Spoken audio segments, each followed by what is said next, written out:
Bienvenidos nuevamente a esta presentación. El tema que nos toca ahora es la ilustración.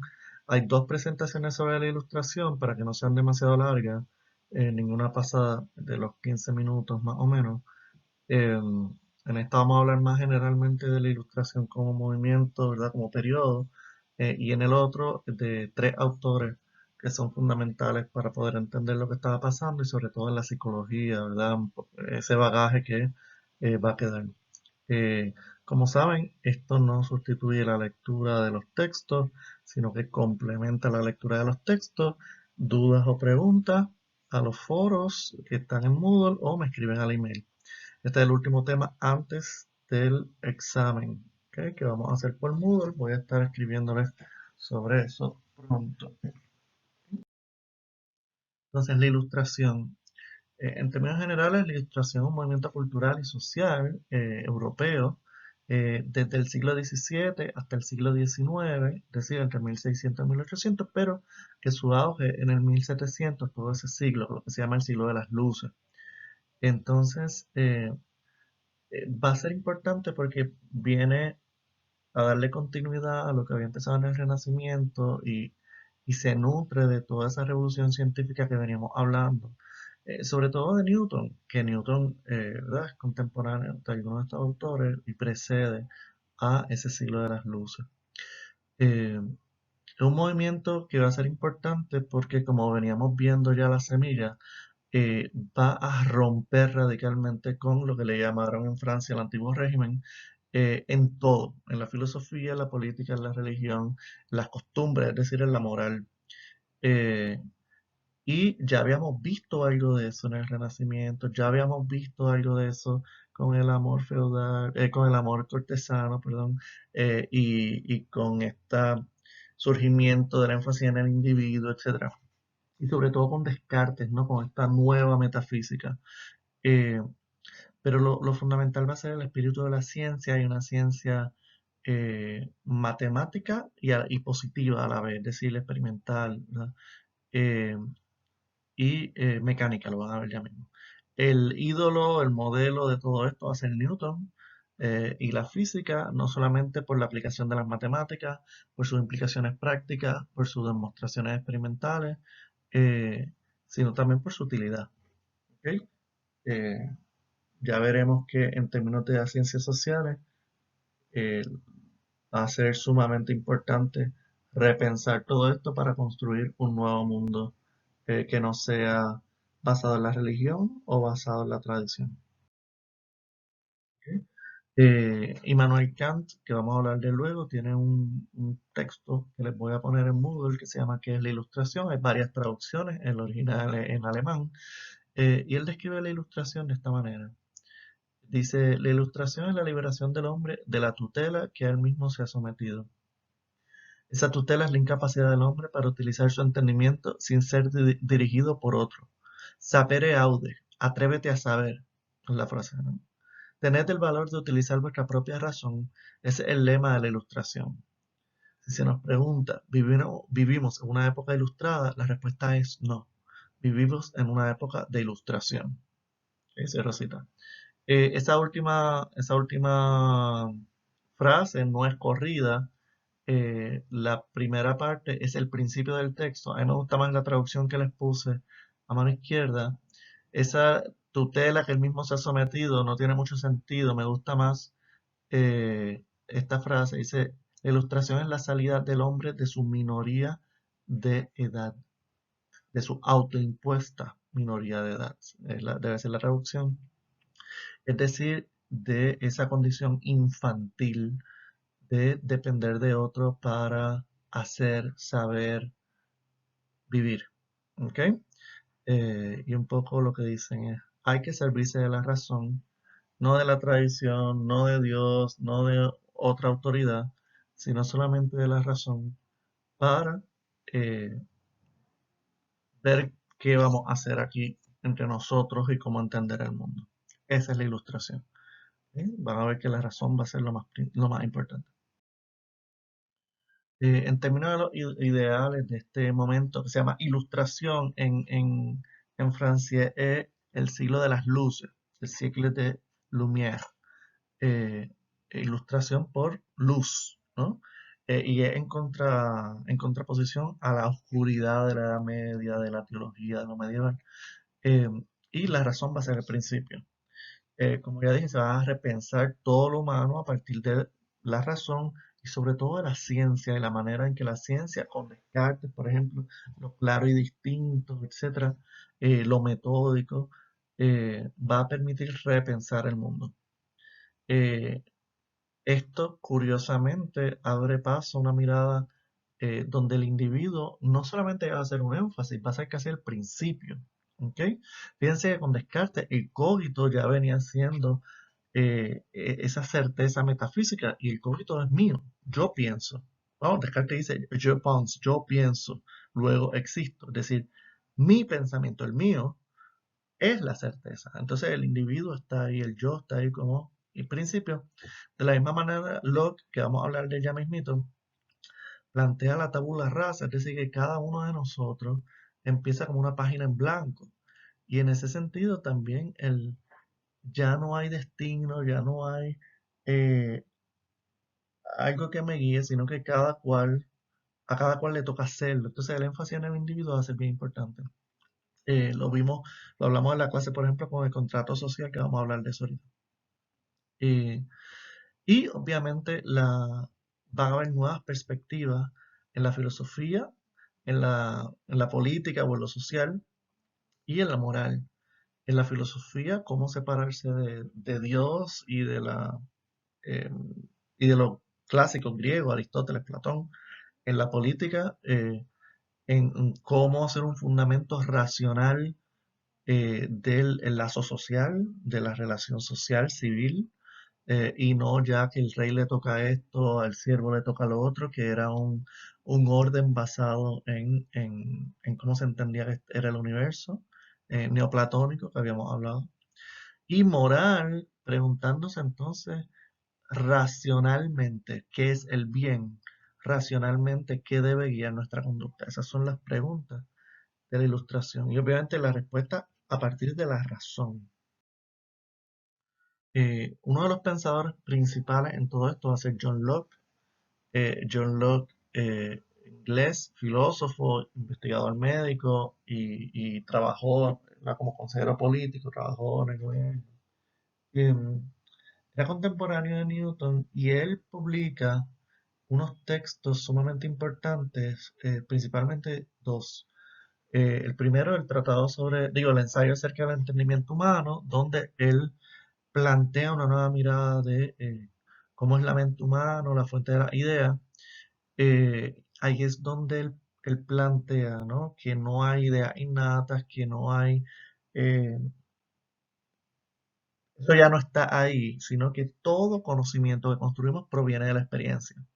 Fíjense que esa es una manera interesante de hacer dos cosas.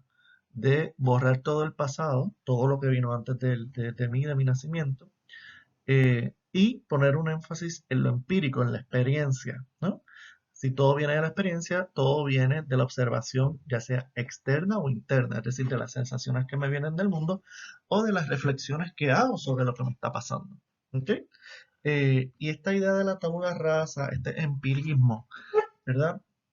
Y esta manera de pensar la mente va a transformarlo todo, porque fíjense que estamos hablando ya de mente, entendimiento, no de alma. Entonces ese giro se va dando. El otro tratado, el otro texto, disculpen, es el tratado sobre el gobierno civil eh, de 1688, donde él plantea su versión de lo que Rousseau llama el contrato social.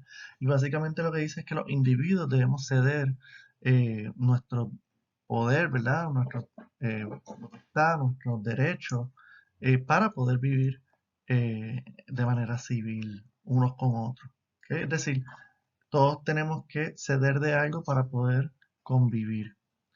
Yo no puedo hacer lo que me dé la gana, sino que tengo que tener unos límites, de la misma manera en que los otros tienen que tener límites conmigo, ¿no? Si no es así, pues no se puede vivir en común, es decir, no puede haber un gobierno civil.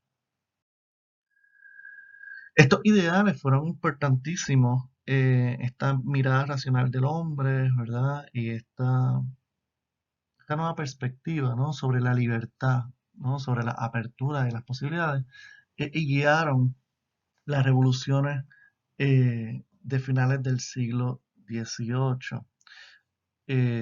No sé si saben, la primera revolución americana, la primera revolución moderna realmente, es la revolución de Estados Unidos, la guerra de independencia de Estados Unidos a Inglaterra, exacto. Interesante porque antes eh, de hacer la constitución, etcétera, se hizo la declaración de independencia. Y en esa declaración Jefferson escribe que, ¿verdad?, entiende estas verdades eh, que son evidentes y son que todos los hombres son creados iguales, que tienen, ¿verdad?, que tienen unos derechos inalienables, entre los cuales están la vida, la libertad y la búsqueda de la felicidad. Además de eso, dice que el gobierno tiene que estar para servir a los individuos, si no los individuos pueden levantarse para derrotar ese gobierno y construir otro que sí asegure la seguridad y la felicidad. Es decir, está cambiando con todo lo que venía antes, con el régimen monárquico, divino, etcétera, y planteando unos fundamentos individuales y racionales. ¿Ok? La segunda revolución, que fue poco después, fue la Revolución Francesa. La Revolución Francesa no fue contra una metrópolis, saben que Estados Unidos era una colonia, sino que fue dentro de un Estado-nación, ¿no? de Francia, eh, pero fue en contra del antiguo régimen, es decir, del clero, de la monarquía, y literalmente cortaron cabezas para construir otro mundo, partir de otro fundamento. Entre las cosas que hace la revolución, ¿verdad? La Asamblea Nacional Constituyente es una declaración universal de los derechos del hombre y del ciudadano, y ahí lo que plantea son derechos individuales. Nuevamente el individuo está en el centro, es decir, todos los hombres nacen libres e iguales en derechos, ¿no? Que la asociación política lo que implica es la conservación de los derechos naturales imprescriptibles del hombre, es decir, que todos tenemos derecho a la libertad, propiedad, seguridad y resistencia a la opresión, ¿no?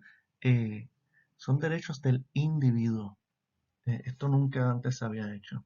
Como un pequeño dato, no sé si saben, pero falta la revolución haitiana, que curiosamente es distinta. Por poco le gana a los americanos por ser la primera revolución americana, pero no lo es por una década. Pero es la primera revolución de esclavos. Y es otra cosa. Los invito a que lean sobre eso. Todavía las secuelas de eso están vivitas y coleando, ¿no? Para ver la importancia eh, de la historia. Eh, Entre las cosas importantes de la ilustración están su énfasis en el mecanicismo. Había una idea mecánica del mundo, lo dijimos la vez pasada, ¿no? La revolución científica, el reloj viene a ser un poco el paradigma. Ya Descartes había dicho, por ejemplo, que los animales eran máquinas. eh, pero aquí se lleva a lo que llega a nosotros, ¿no? Todavía tenemos una manera muy mecanicista de pensar muchas cosas.